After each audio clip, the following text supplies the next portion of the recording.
here.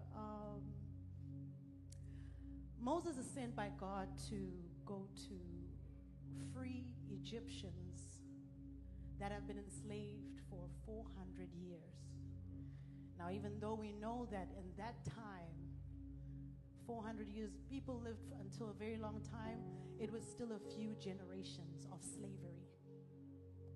And Moses finally agrees and is the one that executes the exodus to take them out from slavery. The problem is he's taking them out physically. And so it reaches to a place where they're glad they're going out. But because they've been here for a while, some part of them. So they reach a place where they're like, yay, we're going out. Wait. Is that a CIC? I don't see a way forward from here. And then they cry out, hey. And then they cry out to Moses and say, dude, you left us at a place where we had planned our graves. That's what the Bible says. We had planned our graves there. We had planned to die there like our forefathers did. And you took us out of there to die in the desert. Do you hate us? And Moses cries to God, and God tells Moses, why are you looking at me? Tell them to move. Tell them to move forward. Come on. That sounds harsh. That sounds a little harsh when you're listening to it, because it sounds like get over it. It's not get over it. It's keep trusting. I know what I'm doing. Keep trusting me. I know we just started this journey with you, but I promise you, keep trusting me. And so then Moses tells the Israelites, listen, I've been told to tell you to stand firm. That's what the Bible says. Stand firm and see. Because even though you see me taking you physically, but there's something that doesn't convince you. So stand firm and see. Because you believe by seeing. Okay, stand firm and see the deliverance of the Lord today. The Egyptians that you see, the trauma that you see, and all of them that were standing there, all they know is slavery. All they know is that trauma. They were born into a curse of their forefathers. They don't know what freedom looks like. They don't have an imagination of what it's like to be a king and be a ruler above many things. So what do you mean that's what you were promised? You're taking us there. You're taking us to kill us. But, oh, I thank God that if they had to see that the God that is taking them out of their slavery is the God whom the things that do not have ears, eyes, and legs listen to, then so be it. I will part what no one can do. No one, no matter what the science is, will ever be able to part the Red Sea dry. I will do that miracle for you so that you see that this supernatural God is who is going to be your God from here on out. Some of us have been stuck with a serious problem, but are not ready for God to take us out of it. We heard that he can, but he did it for them, probably not for me, because I've been in this for too long. I'm here to tell you that in the name of Jesus, there's a very big difference between being in trials and tribulation outside of Jesus Christ and being in trials and tribulations in Jesus Christ. Because in Christ, the weapons come.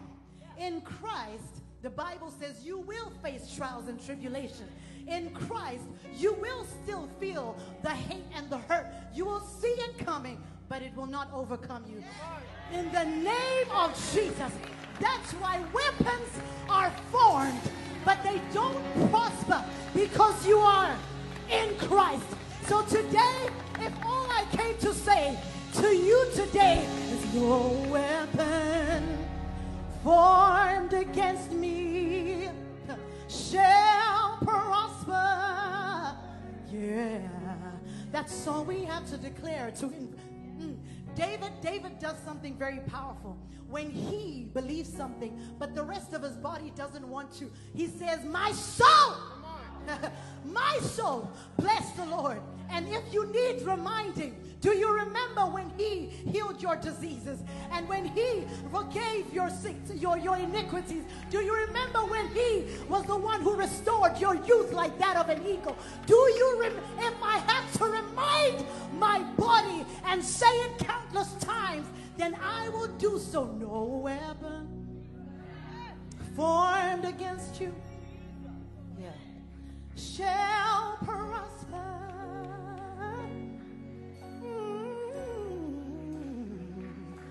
There's no weapon, I don't care how bad it looks, formed against you that shall prosper. Yeah, you declare that no weapon hard for violently declare shall. Pharaoh is creeping out behind you and he keeps taunting you. I need you to tell him that no. He needs to be humble today. Shall prosper. Yeah. In the name of Jesus. No weapon. Yeah. No Goliath. No Pharaoh shall prosper. I don't care how big the giant, I don't care how scary it looks. No weapon. For he that dwells in the secret place of the Most High God shall abide under the shadow. You're under the shadow. You're under the shadow. No weapon. You're under the shadow. You're under the shadow. You're under the shadow. It shall not prosper. Yeah. No weapon. Yeah. Formed against you. In the name of Jesus. In the name of Jesus. Some of you were born into curses that you don't understand. But I tell you today, be uncomfortable with that curse. It's not yours. The Lord is removing you out of that. And he's even going to heal your mentality. Today, stand and be firm and see the deliverance of the Lord. No weapon. Yeah, formed against you. Yeah, formed against you. It can be known, but it will not prosper. The devil may taunt you, but he's defeated. Yeah, there's no weapon shall prosper. That's your declaration over your family, over your life, over your pocket. God is fighting for you, pushing back the darkness, lighting up the kingdom that cannot be shaken.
sin, Lord.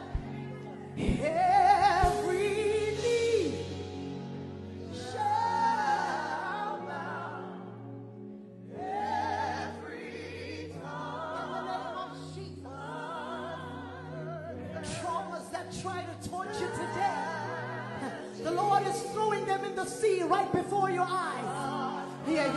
Fears and things that have been bothering you for years, the Lord is throwing them in the sea before your eyes.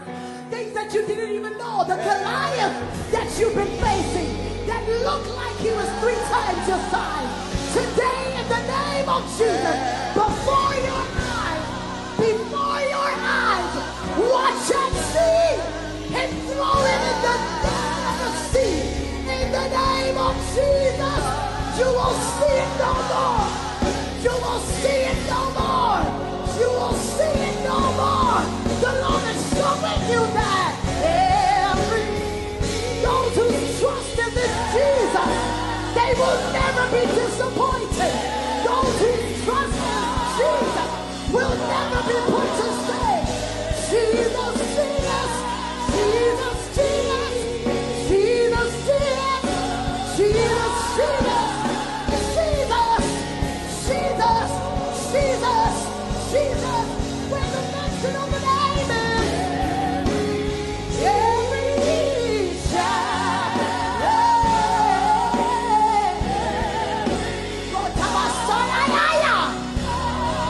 we know that you fight for us, Lord, like you fought for Gideon.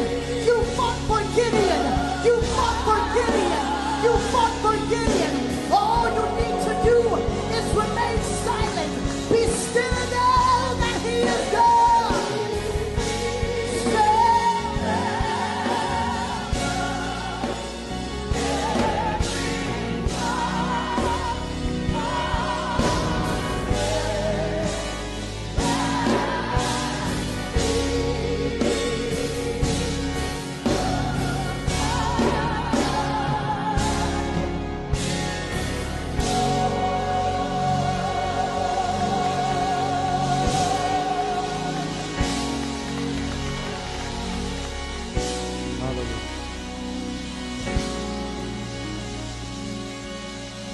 Hallelujah. Come on, come on, come on, come on. Hallelujah.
If you have not sensed it by now,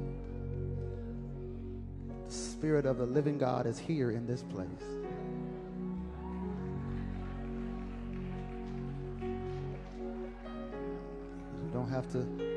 You don't have to wonder about it. He's here. He's here. Hallelujah. And you have to understand when the presence of the Lord fills the room. Hallelujah. When he is here, that means he does not come by himself. He comes along with everything that you need. Hallelujah. That means healing's in this room right now. Deliverance is in the room right now. Hallelujah. Hallelujah. Hallelujah. The conquering blood of Jesus Christ is in the room now. standing ready to heal, to deliver, and to save, and to set free in the name of Jesus. This is your moment. This is your moment right now, right now, right now. Hallelujah. Just believe. Just believe. Only believe. Only believe that all things are possible to him that believe in this atmosphere.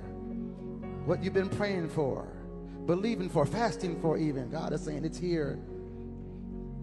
Just receive.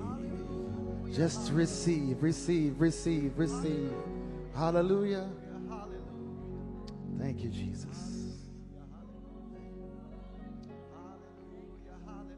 Every knee shall bow,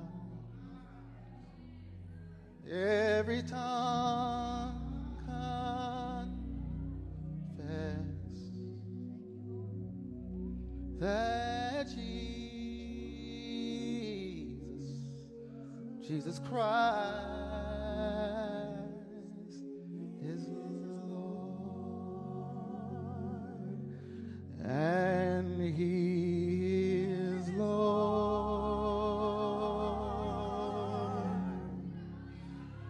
He is Lord.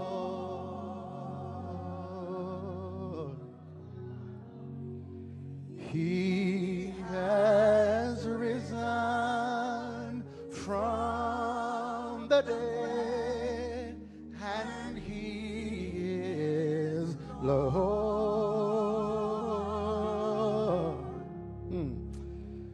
Every knee shall bow, every tongue confess that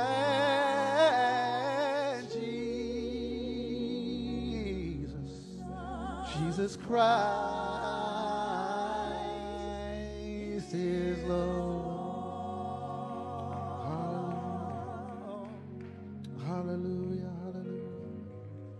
That Jesus